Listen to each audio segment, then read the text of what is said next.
De novembre à février, le soleil disparaît de la terre de Baffin. Les Esquimaux entrent dans leur vie d'hiver. Ils chassent et posent leurs pièges à la lueur d'une vieille amie, la lune. Un jour, en janvier, le soleil revient à l'horizon, à peine quelques instants, puis disparaît encore. Mais il revient le lendemain, le jour suivant, et chaque jour, il reste plus longtemps.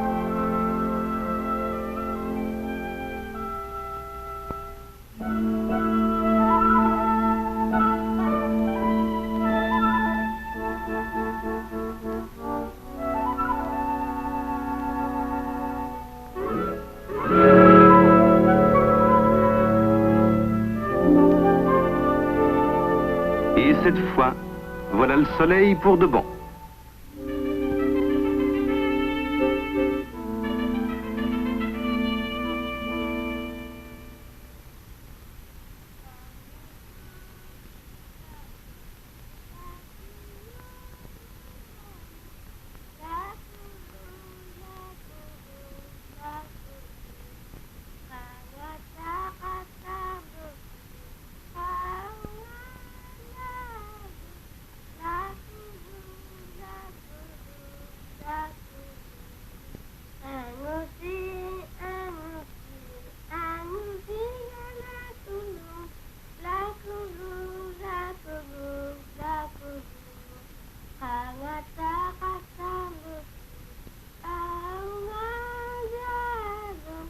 Quand les enfants chantent, c'est toujours bon signe. Malheureusement, la chasse est parfois mauvaise, les hommes ont faim et ils n'ont rien à rapporter au camp. Aussi, dès que le soleil recouvre la terre et l'immense banquise blanche, tout le monde est heureux. Les mauvais jours sont finis.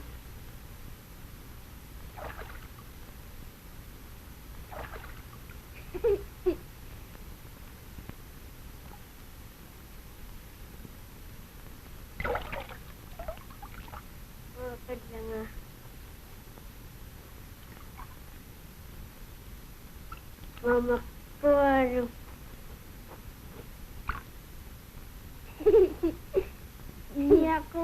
Mama Poro. Les hommes ici sont attachés à leur terre. Elle est rocailleuse, souvent couverte de glace à l'année.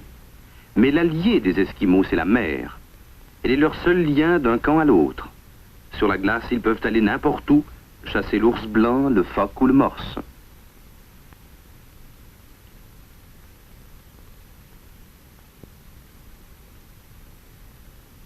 Les phoques passent l'hiver sous la couche de glace. Dès que le soleil revient, les Esquimaux posent des filets pour les attraper lorsqu'ils nagent près du rivage. Ils fabriquent leurs filets eux-mêmes avec la corde qu'ils achètent dans les comptoirs de l'Arctique. L'Esquimau tire parti de ses seules richesses, la terre, la glace et l'eau.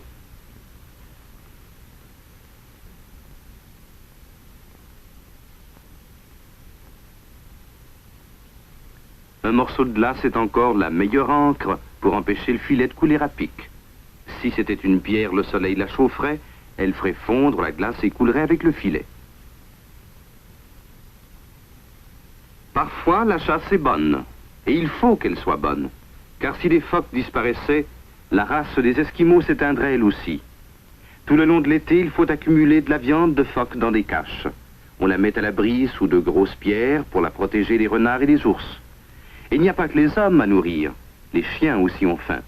Leur nourriture est un des gros soucis de l'Esquimau. Sans ces chiens, il serait paralysé.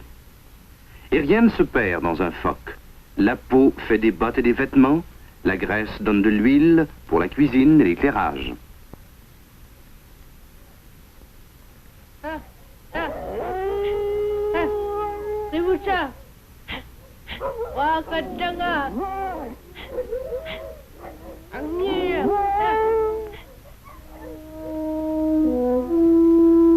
En avril, quand le soleil se hasarde un peu plus, toute la famille est dehors pour s'occuper du séchage des peaux et du grattage de la graisse.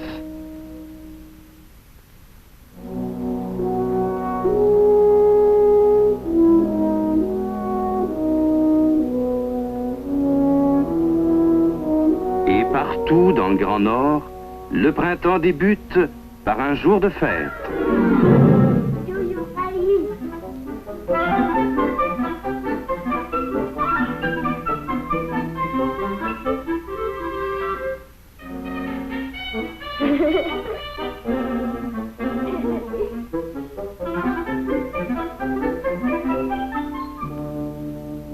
Le soleil ramollit la neige qui avait presque complètement enterré l'igloo. L'habitation de l'Esquimau devient humide et se met à fondre. Il faut déménager. La famille ne reviendra plus ici avant le retour de la longue nuit d'hiver, lorsque les pluies d'été auront lavé le sol. Le jeune Panilo est chargé d'atteler les chiens pendant que son père surveille le chargement. L'Esquimau est fier de ses chiens. Ce sont de bons compagnons, pas toujours très commodes. Un attelage en compte quelquefois 15, mais c'est tout juste assez pour tirer un traîneau.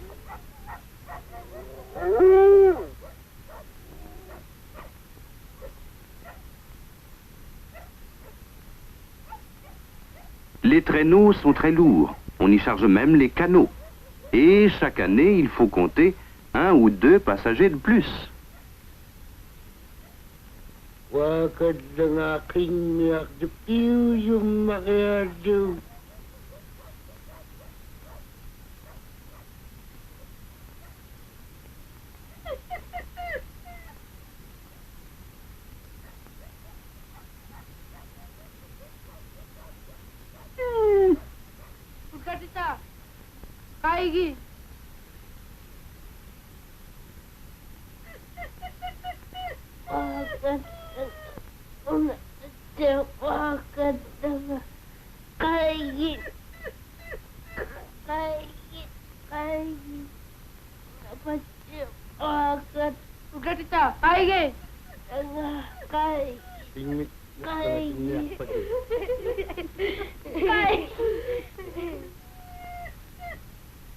Un biscuit trompe le temps pour les impatients. C'est que le chargement est long et les Esquimaux ont l'habitude de ne pas se presser, à moins d'avoir de bonnes raisons. Puis, tout le monde tire le traîneau jusqu'au bord de la mer, encore gelé, où Panilo achèvera d'atteler les chiens.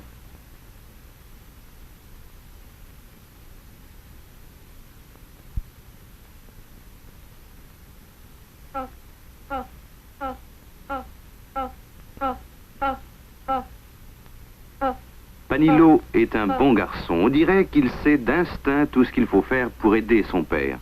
D'ailleurs, il ne tardera pas à devenir un aussi bon chasseur que lui. Qui sait, meilleur peut-être.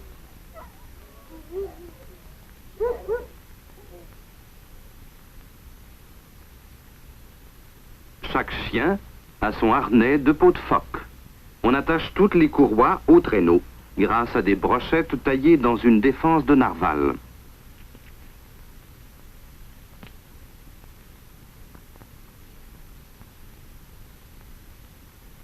Grâce à sa courroie indépendante, chaque chien peut suivre son propre chemin dans la neige et le conducteur peut repérer tout de suite les paresseux.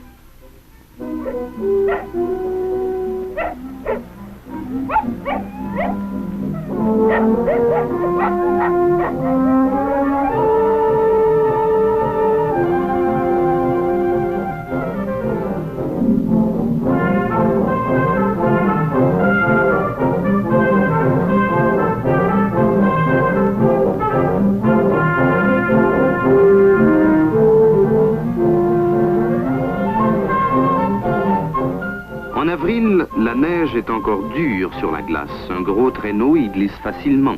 Mais pas pour longtemps. Le soleil ne va pas tarder à la faire fondre en larges flaques. C'est l'époque où les Esquimaux cherchent une plage de galets libre de neige pour y dresser leur camp de printemps. C'est l'endroit idéal pour y planter leur tente à l'abri de l'humidité.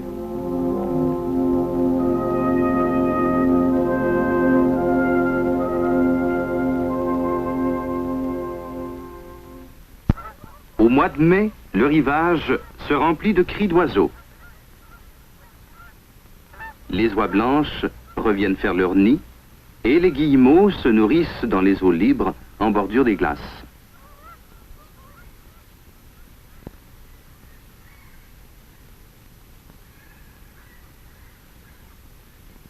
Sitôt la fonte des neiges, les guillemots se posent sur les rochers. Chaque printemps et chaque été, les oiseaux font leur nid sur les mêmes falaises. Et des générations d'Esquimaux sont passées là pour ramasser les œufs et se nourrir d'oiseaux.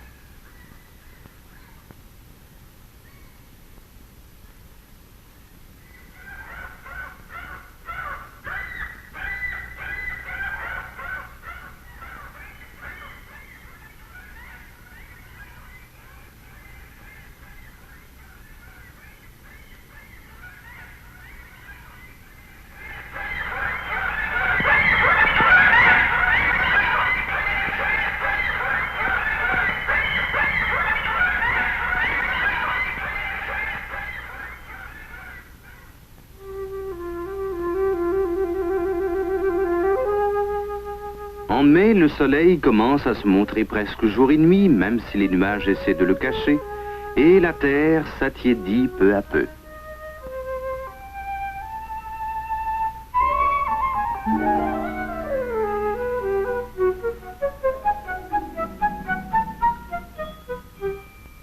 Les chiens transpirent sous leurs grosses fourrures. Il faut leur mettre de petites bottes en peau de phoque pour les empêcher de se couper les pattes sur les cristaux de glace fondante. Puis tombe la pluie jour après jour, la pluie douce et tiède qui ruisselle partout. Mousse et lichens se mettent à poindre. De nouveaux bruits ramènent la vie dans l'air nordique. Ce sont les petits ruisseaux qui commencent à sourdre sous les roches et la neige.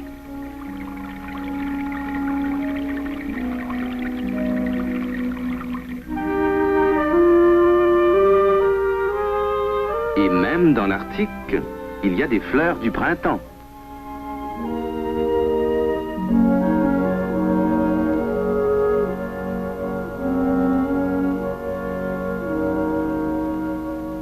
Sur la mer, la croûte de glace est encore dure, mais la neige en fondant la couvre d'eau. Les phoques qui ont passé tout l'hiver sous la glace sortent pour leur premier bain de soleil.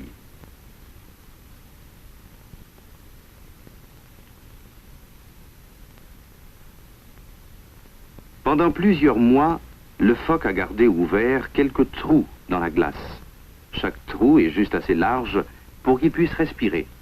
Dès que le soleil fait fondre la neige, il rogne l'épaisseur gelée avec ses dents, ses griffes et ses pattes nageoires, jusqu'à ce que l'ouverture soit assez grande pour qu'il puisse se hisser à la surface.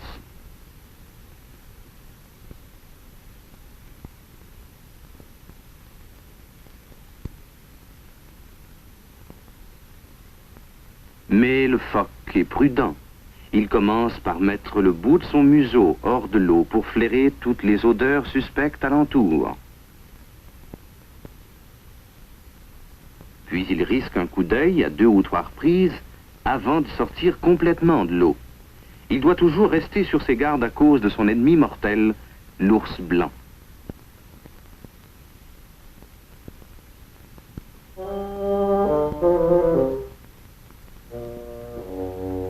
Parfois, un jeune phoque vient s'amuser dans les hauts fonds près du rivage.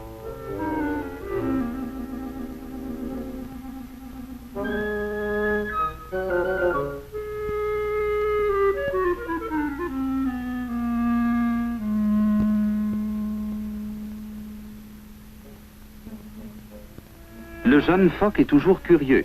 Il aime partir en exploration.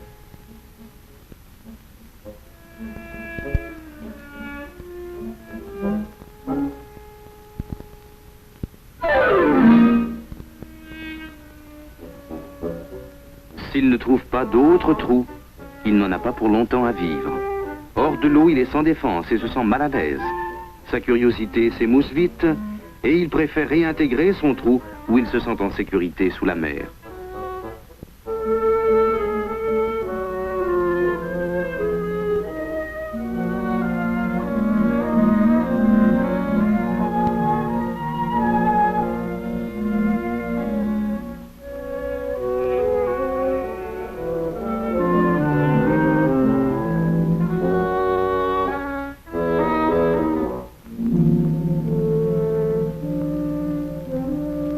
Après l'ours polaire, le pire ennemi du phoque, c'est l'esquimau.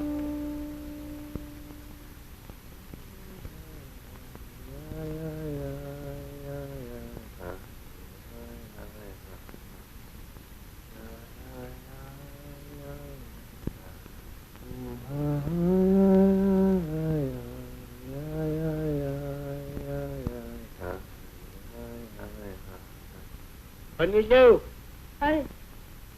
kahit yung kanwakto.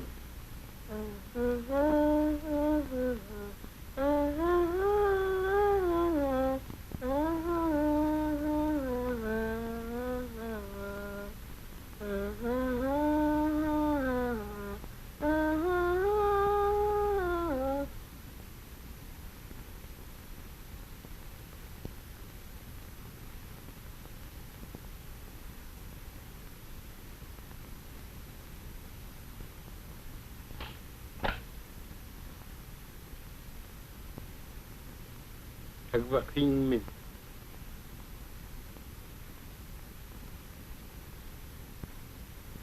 King min, nuk ka nga tiniyak patin. Oh. Oh. Quand le phoque dort sur la glace, l'esquimau s'approche, un écran blanc à la main. Il doit avancer tout doucement, redoubler de prudence. Le phoque fait de petits sommes irréguliers, puis brusquement il lève la tête et regarde autour de lui. Il faut donc savoir approcher quand il dort et se cacher quand il fait le guet.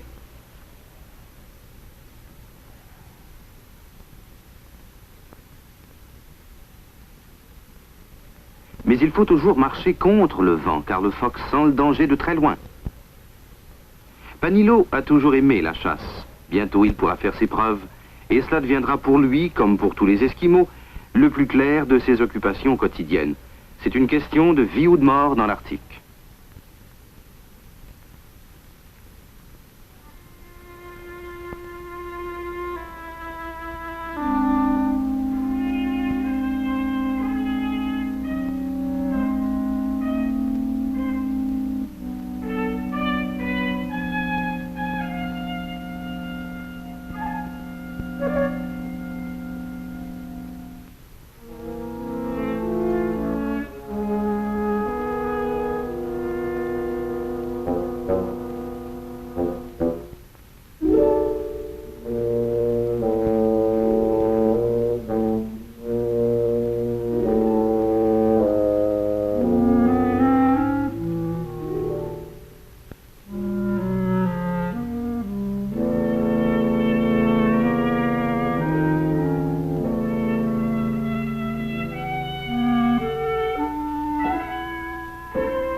Le premier jeune phoque de la saison, de la viande bien tendre, un bon souper en perspective.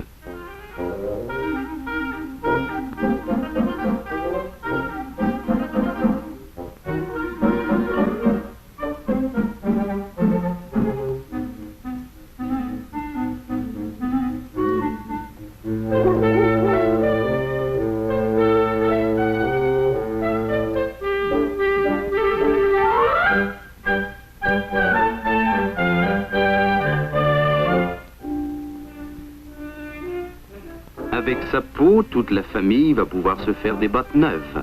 On commençait à en avoir besoin.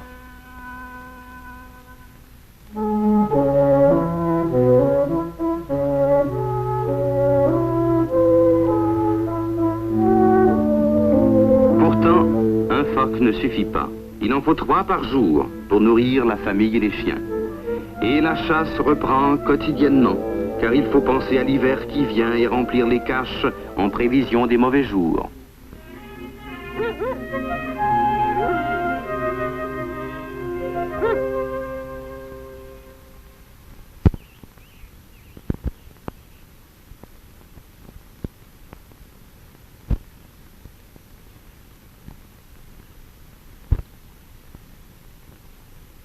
En juin, les nuits sont pareilles au jour.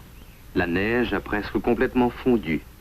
Seule la mer reste couverte de glace et quelques précipices sont encore enneigés.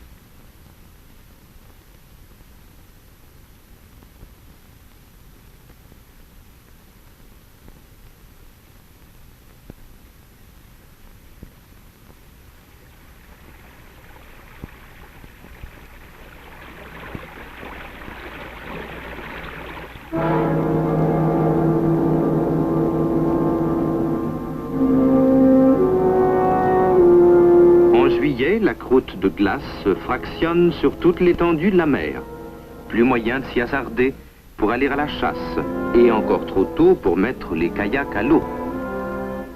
Vents et marées poussent peu à peu les blocs de glace à la dérive.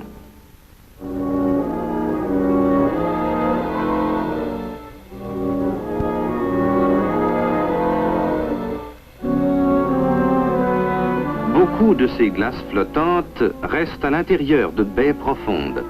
Pendant les tempêtes d'été, les vagues viennent tailler la glace en formes étranges, semblables aux sculptures d'ivoire de Narval.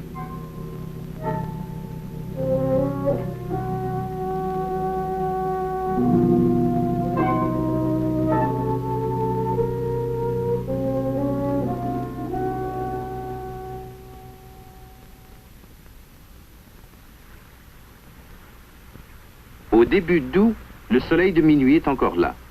La mer, cette fois, est presque libre de glace. Au camp, chacun a son travail. Il faut sécher et réparer les chaussettes et les bottes en peau de phoque. Quand les bottes sont durcies, il faut les ramollir.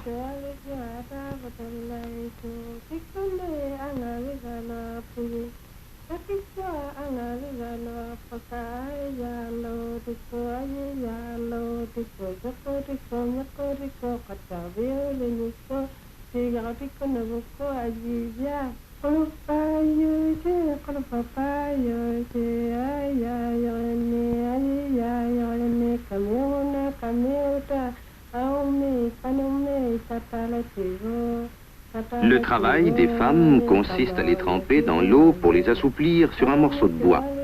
Le meilleur moyen serait encore de les mâcher, comme autrefois. Mais les femmes esquimaux d'aujourd'hui n'aiment guère ça.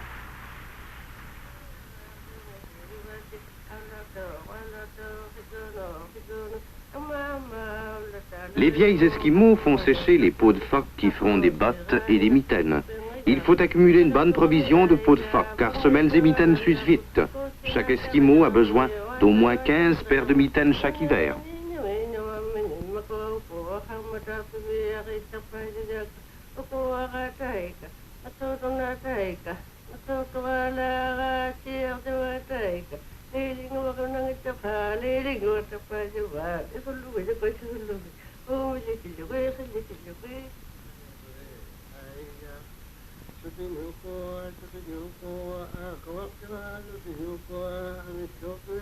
Les hommes, trop vieux pour chasser, restent au camp.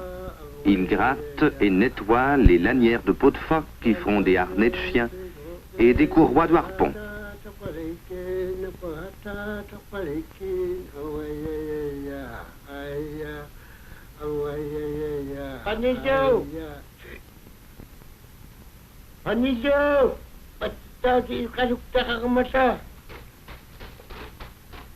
Le plus clair de l'été se passe à chasser le phoque en kayak et en canot. Pourtant, les Esquimaux ne sont pas difficiles. Ils prennent tout ce qu'ils trouvent et ce qui se mange. Le char arctique est un gros poisson de mer. Les enfants l'attrapent avec leurs filets. 3 ou 4 fois par jour, ils reviennent, tout fiers, avec de belles prises qui s'ajoutent aux provisions du camp.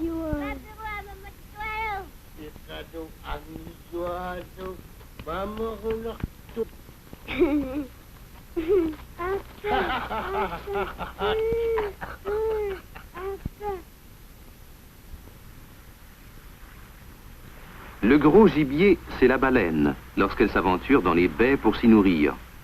La baleine blanche n'est pas toujours blanche, elle est grise quand elle est jeune. Une fois adulte, elle peut mesurer jusqu'à 15 pieds de long.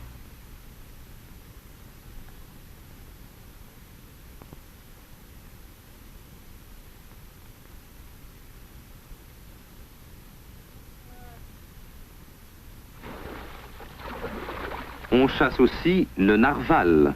Il est à peu près de la même taille que la baleine blanche. Il a le ventre blanc et le dos moucheté.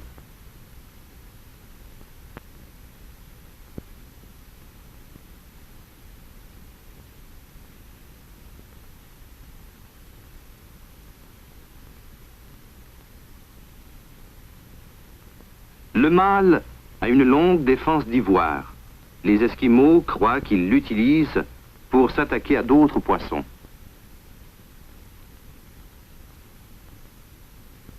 Il peut sûrement s'en servir car elle est dangereusement effilée.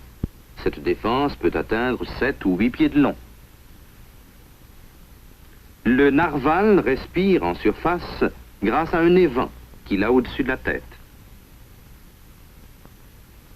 Il file aussi vite que les meilleurs kayaks et plonge d'un seul coup de queue. La viande de narval sert de nourriture aux chiens. Les hommes lui préfèrent le muktuk, l'épaisse couche de lard qu'on trouve sous la peau. L'Esquimau aime le muktuk plus que toute autre viande.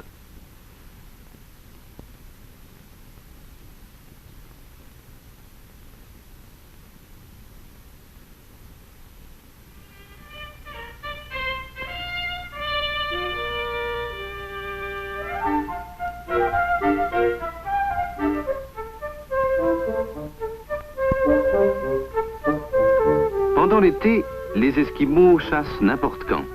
Ils n'ont plus d'heure pour manger ou dormir, plus de nuit pour couper leur jour et marquer le temps. Ils mangent quand ils ont faim et dorment quand ils sont fatigués.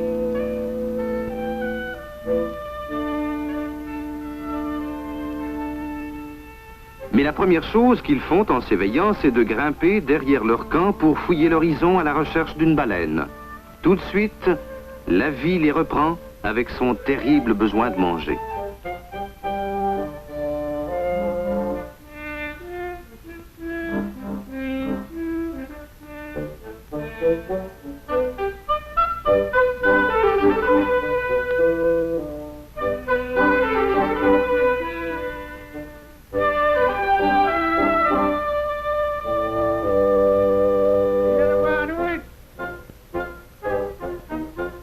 Les vieux ont beau être perclus de rhumatisme, leurs yeux sont toujours bons.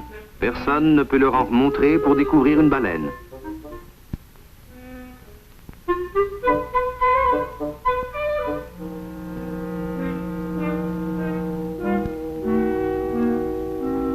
C'en est une. Et plus d'une même. 2, 3, 4 baleines près des récifs.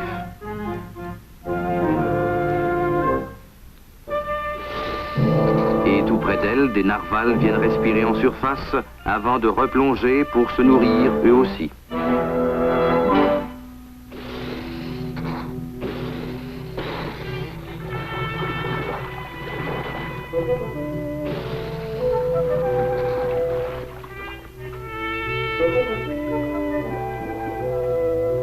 Les Esquimaux les suivent sans les perdre de vue et surveillent de près leur route.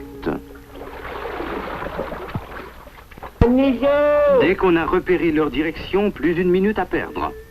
On chasse le narval en kayak à l'aide d'un harpon.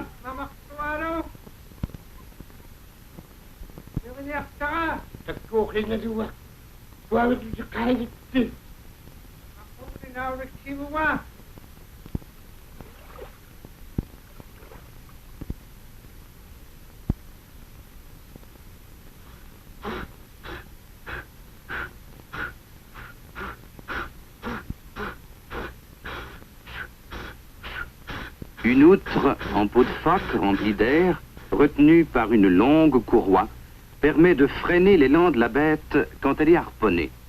L'autre bout de la courroie s'attache à la tête du harpon d'ivoire. On fixe le tout à un disque en peau de phoque placé à l'avant du kayak. Les fusils ne sont pas inutiles, mais on en a rarement besoin. Les chasseurs utilisent 2 harpons, le premier pour fixer le flotteur à la bête, le second pour la tuer.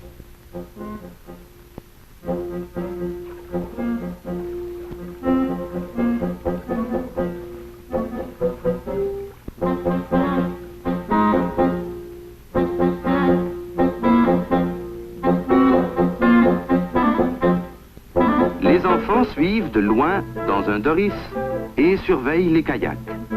Dès qu'ils ne voient plus de flotteur à l'arrière du kayak, ils s'approchent à toute vitesse car cela signifie que la bête est harponnée.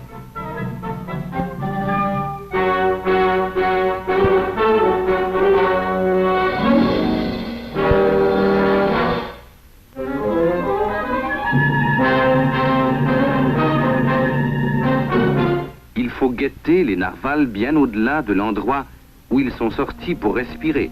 Normalement, ils doivent émerger plus loin pour reprendre de l'air.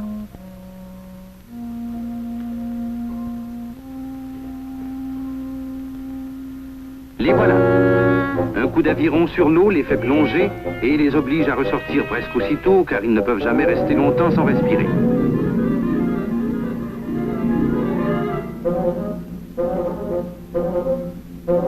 La meilleure tactique, c'est de se tenir près de la rive pour leur faire peur à coups d'aviron. Dès qu'ils plongent en eau peu profonde, ils ne peuvent plus sauver.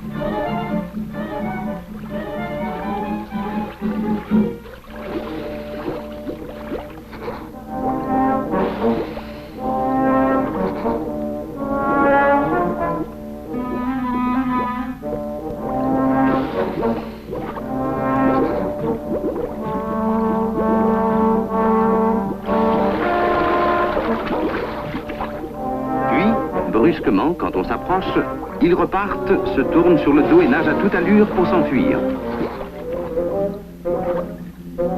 Quand le kayak les rejoint, les narvals font un nouveau bond et remontent en surface. L'esquimau n'a qu'une fraction de seconde pour jeter le harpon.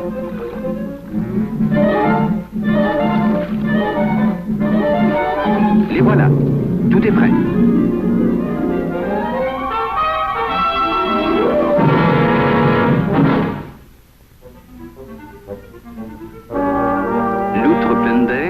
Ramène la bête blessée à la surface. On l'achève avec un harpon à pointe d'acier en visant un endroit vulnérable.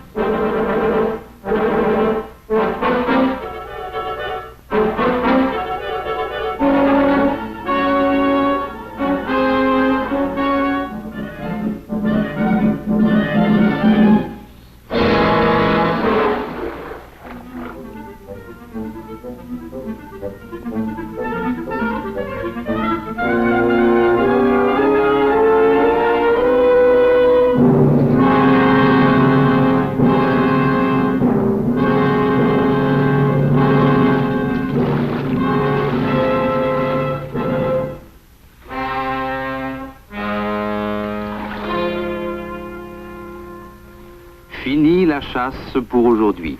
C'est un peu plus de viande pour l'hiver qui vient, un peu de crainte et d'angoisse en moins.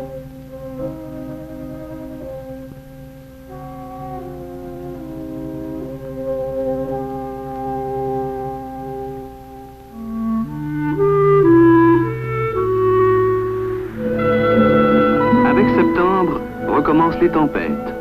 Le soleil s'en va, les nuits s'allongent, et la première couche de glace gèle la surface de l'eau.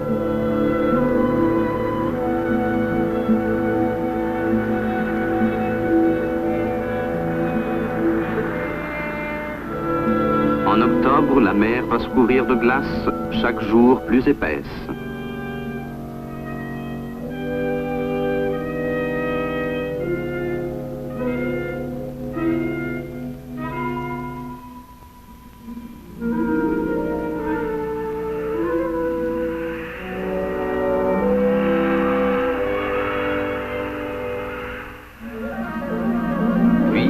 Avec les blizzards coupants et durs, c'est l'hiver qui revient pour de bon.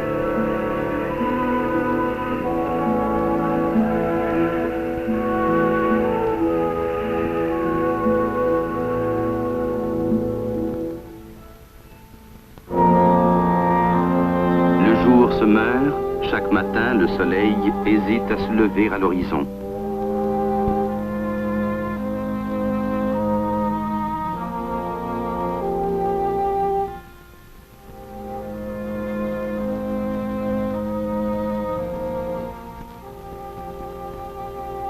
Un jour vient où le soleil ne se montre presque pas. Demain, il ne reviendra plus. C'est la vie de l'Arctique. Qu'importe, les caches sont pleines de viande. Les Esquimaux n'auront pas faim. Et le temps se poursuivra, heureux quand même, un peu partout sous les igloos de la terre de Baffin.